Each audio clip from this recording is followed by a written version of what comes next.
Bill 108. Bill 108 amends Chapter 25, Article 1, Article 2, and Article 4, and Article 5 of the Hawaii County Code 1983, 2016 edition, as amended, relating to short-term vacation rentals, defines where short-term vacation rentals would be allowed, establishes regulations for their use, and provides for a way for an owner or operator to obtain a non-conforming use certificate that would allow them to operate in a non-permitted district. This is introduced by Ms. Eoff and Mr. Kanuha. We also have Communication 739.2, which provides proposed amendments from Councilmembers Eoff and Councilmember Kanuha, which is dated April 17, 2018. Thank you, Mr. Clerk. Either Ms. Eoff or Mr. Kanuha, a motion, please, to approve Bill 108. Move to approve. Second. It's been moved by Ms. Eoff, seconded by Mr. Kanuha. Discussion. Yes. Before we open this to discussion,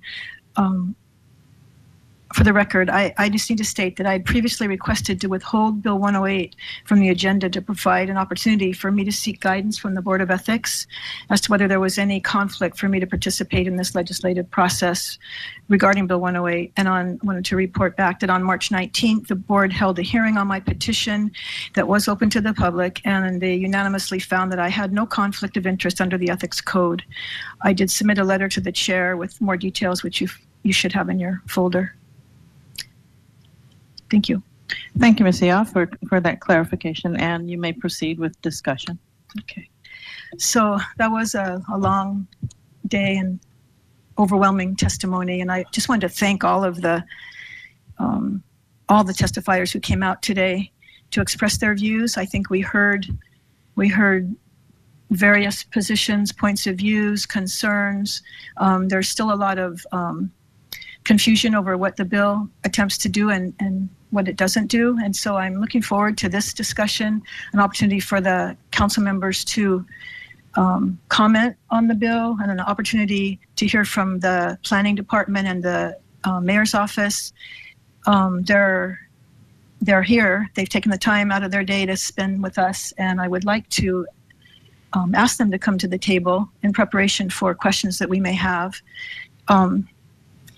But before, and then I want to relinquish so that Drew can make a few comments too, but I just wanted to reiterate that the short-term vacation rental has become an alternative to resorts and hotel accommodations, and it's an emerging trend in the visitor industry. We know that it's an important part of our economy. And although this bill attempts to regulate it, it doesn't attempt to dissolve it or in any way diminish it. This bill just wants to preserve our residential neighborhoods, our quality of life for the people who work and live here. And so it's been a very difficult task to balance those two, sometimes competing interests. Sometimes they blend together well. And another thing I just wanted to state, I know it's been said here today, but somehow there still seemed to be a little bit of confusion that it does not deal with hosted rentals. This bill only deals with a situation where there is no owner on site. So we need to make sure that that message is clear. And another thing is that we are the only county in the state of Hawaii that hasn't regulated this use yet.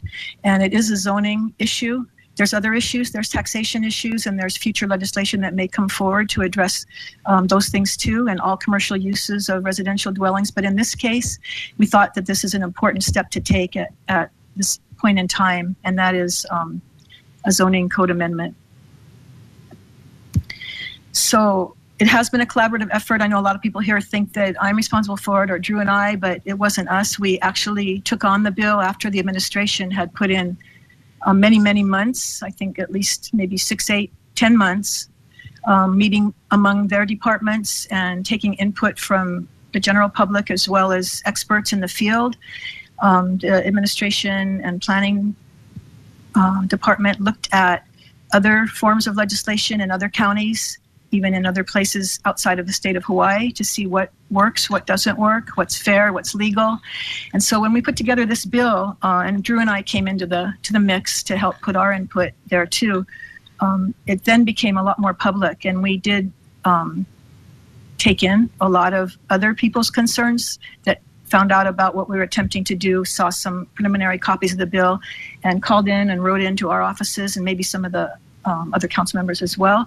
But we were able to field a lot of questions and listen to a lot of other comments and then relook at the first draft. So we actually have a few amendments that we'd like to talk about later today too, if we can.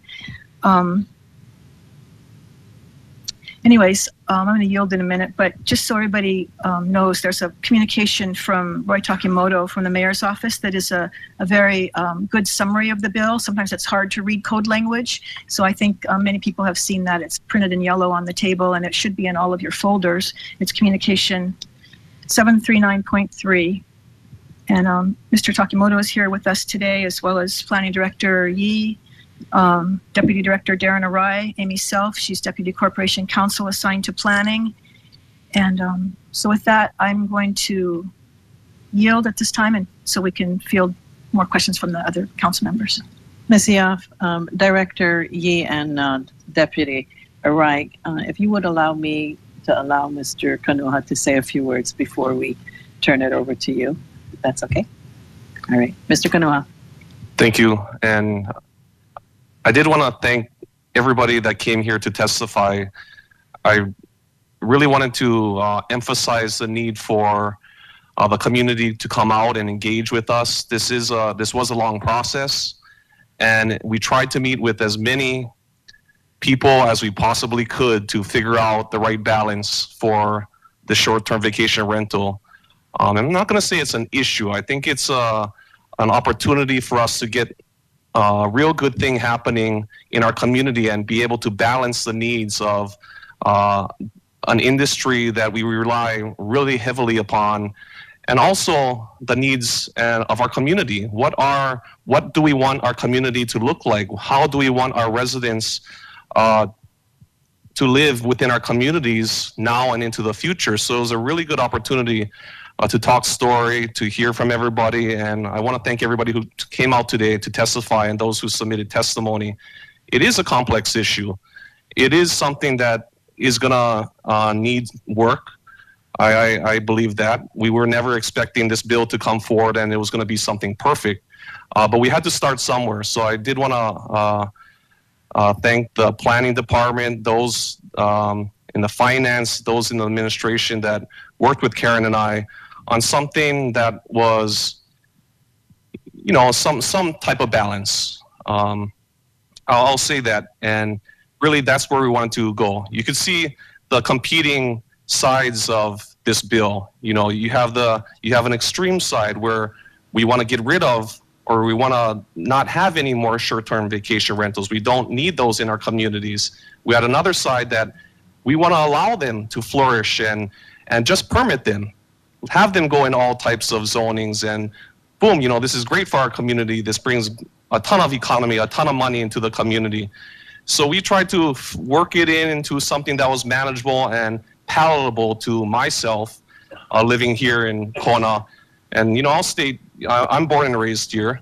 My father's born and raised here. My family's been here for 500, 600, 700 years. So I have a pretty good background of what this community, my community, needs, and how we move forward with that is something that I'm invested in, and how I want the community to look like is something that I really have a passion about. So I may not have a planning background, but I have a cultural heritage background that I hold deeply within myself of how I want to see our communities grow. So this is something that I'm glad the planning department worked with myself on this because I'm really passionate about it.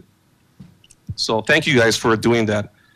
In terms of, I don't want to go into a lot of the details of what Ms. Eoff stated, but you know, we really wanted to emphasize that the bill, this short-term rental bill, isn't about, short-term rental will exclude the hosted rentals for those that's their primary residence. We really wanted to emphasize that that's not what this bill is all about. Because we heard the good things happening in our community with hosted rentals and how it makes it's a benefit for our people to survive with prices that are kind of inching up further than a lot of people that can afford. So I thought that was a really big component of this that we wanted to emphasize. And, you know, there is a lot of complicated things here. I don't know where we want to go after this. I do want to hear a discussion and everything, but because it is so complicated and we hear it from a lot of the community about all the different ways we can move with this bill, I would love to see it maybe, an opportunity at a future, or maybe not make a decision today about it. But hear everybody, go back home, rework certain things, see what we can do, and then come out with or hear other ways of making the bill palatable for other council members. And I really want to hear from the other council members of how they view this bill, how they want to move forward with it, and really we needed to bring it out for the community and to everybody to hear.